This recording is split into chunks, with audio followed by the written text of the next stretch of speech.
After the absolutely atrocious King Arthur and the so-so but good moneymaker Aladdin, Guy Ritchie finally returns to his British gangster roots in The Gentleman.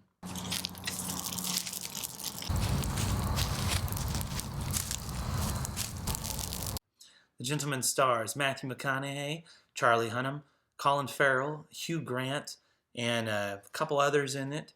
And it's actually a pretty strong film. I thoroughly enjoyed it. It is a return to form for Guy Ritchie in terms of it's very similar to Lock, Stock, and Two Barrels and Snatch. And part of its style here is he usually tells a story kind of in reverse order, but not necessarily. What he does is he uses like multiple perspectives. He may have one character, the bad character, give their perspective, and then the character, the good character in this film, have their perspective. And specifically what he does is he has Hugh Grant playing this really strong character. He is basically a private eye, and I didn't even notice it was Hugh Grant at first. They do a good job of making him look like this really like greasy, nasty character. And he's basically written a screenplay about what he's uncovered while researching the Matthew McConaughey character, who is this American drug dealer over in the UK. He was dirt poor in the US, on a Rhodes Scholar. So he went to the UK, dropped out of school, ended up setting up a marijuana empire over there. And he was really violent in terms of how he set it up. So people feared him and everything. And then he snubs this one character who basically owns like a tabloid like the Enquirer. And that character then hires the Hugh Grant character Fletcher to find out everything he can about him. That way he can write like an expose and really just kind of ruin this guy's reputation. The Matthew McConaughey character at this point, he's wanting to get out of the drug business, and he's working to try to sell his empire for about $400 million to the character played by Jeremy Strong, who is Kendall in Succession, and he does a pretty good job here. He's playing it, he's changed his voice up a little bit. He's playing this like eccentric kind of billionaire character. And it flows very well, with the Guy Ritchie film, because a lot of times they'll give you like a whole 5-10 minute like little story where they're breaking down something, and then they cut back and the characters are very introspective in how they're talking about it. It was like, oh yes, I knew that was going on, but you actually doing this, and then this character will tell his piece of how he was doing it, and the film really flows like that the entire time. So it's one of those ones where it opens on kind of like the end of the film, and then once it gets back to that point, and then it speeds up a little bit.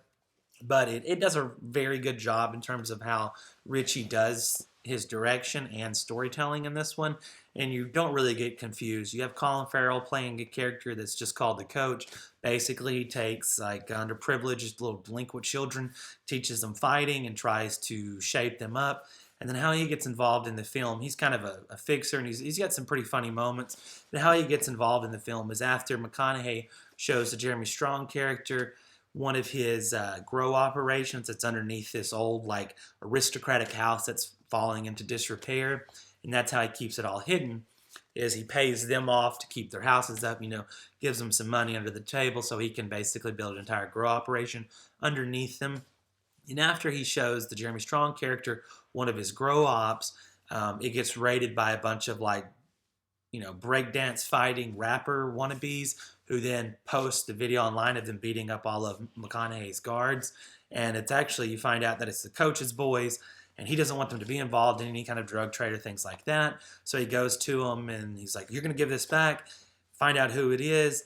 And then he thinks about it and he's like, it better not be this guy's drugs. Like, oh, coach, you're a gypsy, you can see the future.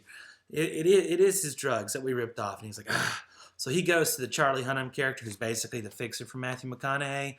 And Charlie Hunnam's really the one that's telling the story with the Hugh Grant character Fletcher. They're both kind of going in and out of what they've done throughout this film, or what they did to complete the story, or how it's being told. And, Colin Farrell goes there and he basically throws himself to him. He's like, I'll give you your drugs back, and I'll give you, my services until that debt is paid, because I can't take back for the time and inconvenience with the money that I have. And it is some really cute moments there, and a lot of the involvement between the different characters. So you find out that, the Asian heroin dealer has kind of like an upstart youth in his group who is trying to take out Matthew McConaughey's character. And from there, you find out that he's actually been scolded by his boss after McConaughey goes and, kind of destroys a crop of heroin from this guy in retribution to thinking that he was the one that originally had set up these little beatboxers to go steal the drugs. You find out it was the young underling who ended up taking over for the older guy. I don't remember the exact name, King George or something like that. And so, as part of the deal is they get Coach and his beatboxers to go take out this tabloid reporters, a way to kind of cover their tracks. And then I won't spoil it for you, but there is kind of an interesting scene that was actually kind of a play off of one of the Black Mirror episodes from a few years ago, and it's very tongue in cheek. It's a little bit disturbing, but you're like, oh, okay, you did what you had to do to take down the editor of a rag mag, and it's pretty understanding what they would do there. So speeds forward a little bit, and you find out that Charlie Hunnam's character basically, once he goes to try to fix something, some guy falls off of a ledge, dies, and that ends up starting a whole new pile of shit with some Russians that come back into it later. And again, it jumps around a lot. It's not a straight linear story. It has multiple points or multiple jumping off points where something will be told it happened and it'll cut back to an earlier time frame. And after all of the players are kind of introduced, is then when it starts heading at a pretty breakneck pace towards the finale or the conclusion of it, where you have Matthew McConaughey basically getting squeezed by the Jeremy Strong character because his business has been altered from what it was when they originally pitched it to him, because now he has to move his operations to avoid the police after these little beatboxers broke into his first grow house or one of his grow operations. And the guy tries to basically knock him down on the price, saying what's happened, but then you find out that Charlie Hunnam has actually been doing recon on the Fletcher character while the Fletcher character was doing recon on them.